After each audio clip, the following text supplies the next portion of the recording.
Kindly subscribe this channel to enjoy more collection of moral stories.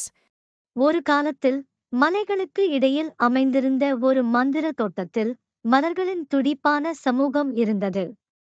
அவற்றில் Rosalind என்ற அற்புதமான ரோஜாவும் இருந்தது. ரோசாலிண்ட் வெல்வெட் இதழ்கள் கொண்ட ஒரு கதிரியக்க சிவப்பு ரோஜா. அவள் தோட்டத்தில் மிகவும் அழகான மலர் என்று அவள் அறிந்தாள். இருப்பினும் அவளுடைய அழகு அவளை திமிர்பிடித்துவிட்டது. மேலும் அவள் மற்ற பூக்களை அடிக்கடி இழிவாக பார்த்தாள். அதே தோட்டத்தில் லில்லி, ஒரு மென்மையான வெள்ளை மலர், மற்றும் டெய்சி, மகிழ்ச்சியான மஞ்சள் பூக்கள் வாழ்ந்தன. அவர்கள் கனிவாகவும் அணக்கமாகவும் இருந்தனர், எப்போதும் தங்கள் மென்மையான நறுமணத்துடன் மகிழ்ச்சியை பரப்பினர்.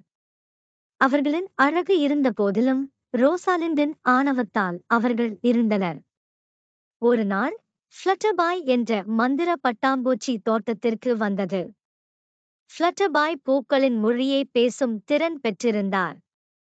துடிப்பான நிறங்கள் மற்றும் வாசனை திரவியங்களால் ஈர்க்கப்பட்ட ஃப்ளட்டர்பாய் பூக்களுடன் ஈடுபடவும் அவற்றின் ஆளுமைகளைப் பற்றி அறியவும் முடிவு செய்தார். ஃப்ளட்டர்பாய் ரோஸ்லைன் ஐ நெருங்கியதும் சிவப்பு ரோஜா உயர்ந்து பெருமையுடன் நின்றது. வாழ்த்துகள் ஃப்ளட்டர்பி, நீங்கள் என் அழகை ரசிக்க வந்திருக்கிறீர்கள் என்று நினைக்கிறேன், அவள் ஒரு பெருமிதத்துடன் சொன்னாள்.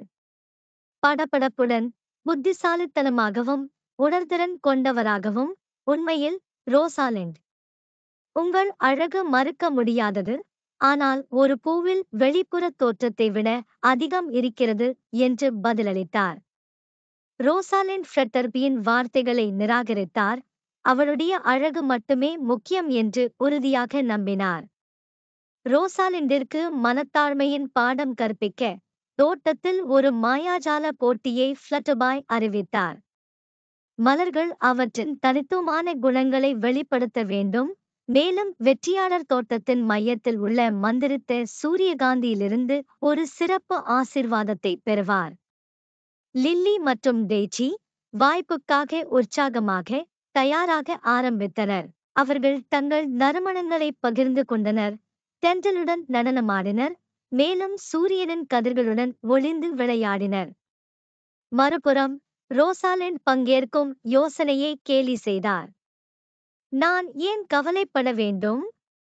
நான் மிகவும் அழகானவன் என்று எல்லோருக்கும் ஏற்கனவே தெரியும் என்று அவள் அறிவித்தாள். அவளுடைய எந்த குணத்தையும் காட்ட மறுத்தாள். மனத்தாழ்மையின் முக்கியத்துவத்தை புரிந்து கொண்ட ஃப்ளட்டர்பாய் அணுகி, இந்த தோட்டத்தில் உள்ள ஒவ்வொரு பூக்களும் அதன் சொந்த வழியில் தனித்துவமானது மற்றும் சிறப்பு வாய்ந்தது. நீங்கள் ஒவ்வொருவரும் கொண்டு வரும் பன்முகத்தன்மையையும் அழகையும் கொண்டாட இந்த போட்டி ஒரு வாய்ப்பு. ஆணவத்தை விடாதீர்கள், உங்கள் உண்மையான சாரத்தை மறைக்கவும். ரோசாலிண்ட் தயக்கம் காட்டினாலும் மந்திரித்த சூரியகாந்தியின் சிறப்பு ஆசீர்வாதத்தின் கவர்ச்சியை எதிர்க்க முடியாமல் பங்கேற்க ஒப்புக்கொண்டார். போட்டி தொடங்கியதும் லில்லி ஒரு மென்மையான நறுமணத்தை வெளிப்படுத்தியது, அது காற்றை அமைதியுடன் நிரப்பியது. டெய்சி சுழன்று சுழன்று மஞ்சள் இதழ்களின் துடிப்பான நடனத்தை உருவாக்கியது அனைவரையும் மகிழ்வித்தது. மற்ற பூக்களும் அவற்றின் தனித்துவமான குணங்களை வெளிப்படுத்தின, சூரியகாந்தியின் அமைதியான வலிமையிலிருந்து டாஃபோடில்ஸின் மீள்தன்மை வரை.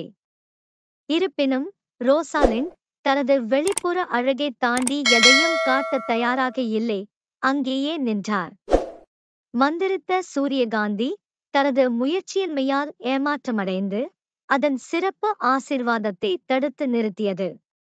ஃப்ளட்டர்பாய் வெளிவரும் நிகழ்வுகளைக் கண்டு மீண்டும் ஒருமுறை ரோசாலிண்டை அணுகினார்.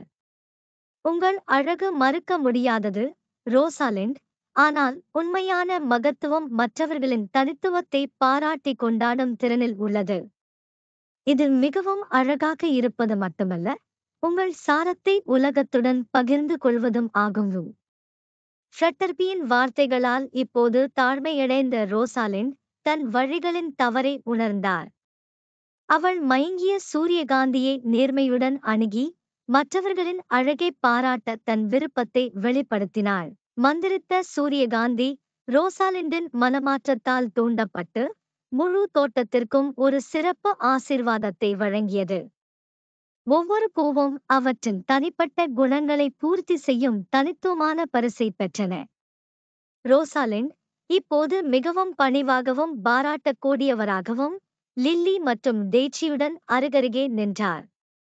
ஒரு காலத்தில் திமிர் பிடித்த ரோஜா உண்மையான அழகும் மகத்துவமும் ஒற்றுமையிலும் ஒவ்வொரு மலரின் தனித்துவமான சாரத்தின் கொண்டாட்டத்திலும் இருப்பதை கற்றுக்கொண்டது.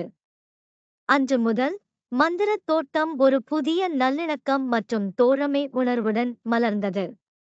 ஒரு காலத்தில் ரோசாலிண்டின் ஆணவத்தால் நிழலாடிய பூக்கள் இப்போது தங்கள் வாசனைகளையும் நடனங்களையும் பலத்தையும் பகிர்ந்து கொண்டு பார்வையிட்ட எவரையும் மயக்கும் அழகின் கலைடாஸ்கோப்பை உருவாக்குகின்றன. அதனால் மனத்தாழ்மையின் உருமாறும் சக்திக்கும் மலர்கள் ஒற்றுமையாக நிற்கும் போது பூக்கும் அழகுக்கும் தோட்டம் ஒரு உயிரோட்டமான சான்றாக மாறியது. ரோசாலிண்டின் கதையும் ஆணவத்திலிருந்து பாராட்டுக்கான அவளது பயணமும் மலர்கள் மத்தியில் பகிரப்பட்ட காலத்தால் அழியாத கதையாக மாறியது. ஒவ்வொரு இதழையும் இதயங்கள் திறந்து ஒருவருக்கொருவர் தனித்துவத்தை தழுவும்போது நடக்கும் மந்திரத்தை நினைவூட்டுகிறது.